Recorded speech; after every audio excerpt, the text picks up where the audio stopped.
and I'll leave in the dark, so I don't risk them seeing me.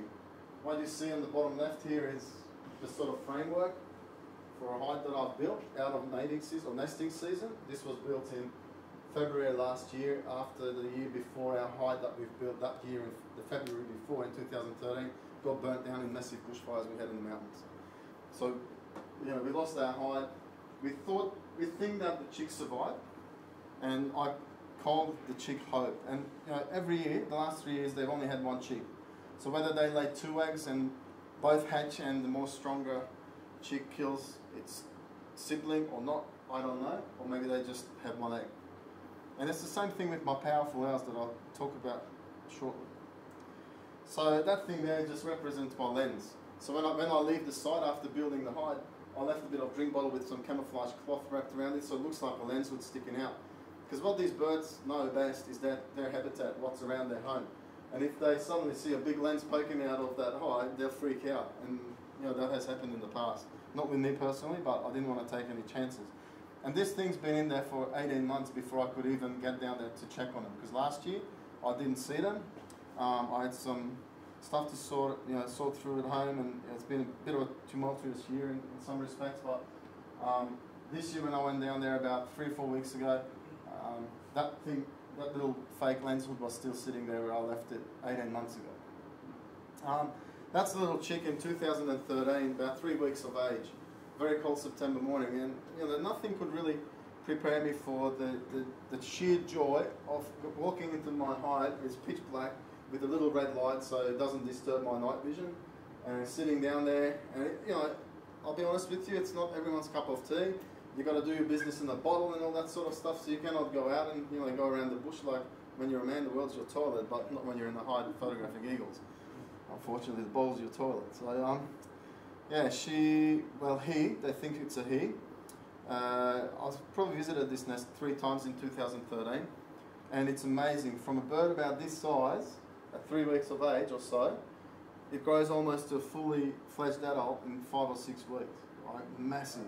It takes about 11 or 12 weeks for them to take flight, and it was just about the 11-week mark when the massive fire swept through there. So we are hoping that the chick survived. About 3 kilometres away to the south, there is a pair of peregrine falcons that have been nesting, and they should have chicks now because I've checked on them about a month back. She was sitting on the eggs then. So they survived, and they're sitting on a big rock ledge, big cliff, and basically, the fire swept through the same area, and the peregrines fledged. So there's every chance that the sea-eagle has fledged. That's the chick 5 weeks later. So that little white fluff ball has become almost the same size as an adult, and the feathers change very quickly on it. And by this time, on this particular day, it was about 36 degrees. It was 6th of October 2013, so it was exactly 2 years ago today. I think it was a Sunday afternoon, and it was already testing its wings. I've got video, HD video of it just flapping its wings and almost like jumping up in the air and trying to fly. So they move very quickly. Very calm and unafraid chick. Most of the times that I've read about, and I haven't had that much experience with birds of prey in this respect, but when I read about chicks being very, very cautious and wary of humans. So the first reaction I would expect a chick when I'm standing 15 metres away from her, for some reason, was that it would hunker down, flatten itself out, spread out in the hide. Or where it's standing, it's actually got another big upright branch here, and it could have stood around it, but it just stood there and it was preening itself, and it totally couldn't give a hoot that I was standing around in front of it. So it was very, very interesting observation. That's its mother, the female. And interestingly enough, the male has got some dark streaks on its chest or breast. Now, I don't know why they changed the name from white-breasted to white-bellied. It's probably to sound more or less offensive to people. It wouldn't bother me either way, but the world goes crazy as far as I'm concerned with names. So it's a beautiful, beautiful large bird. And I was hunting this afternoon in June 2013. She was hunting at the regatta centre in front of me. I was just standing there, and she was trying to kill these coots. What they do quite often is when they get to water birds, they just keep working on the one bird, harassing it, so it dives down, it keeps diving and diving to escape the talons of the eagle.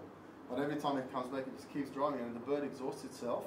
And when it's too exhausted to dive, the seagull will just go, thank you, and pluck it out of the water and take off with it. And that's the father, or the male, the cock, is that what you call it? I don't know if you call a raptor a cock bird. I don't know.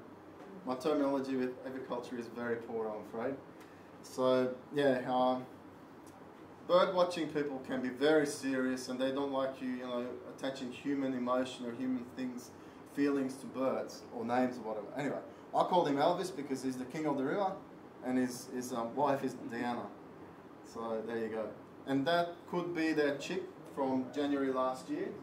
We photographed at the Regatta Centre one afternoon. There were 3 young birds, first year juveniles, just recently fledged. Phenomenal photo.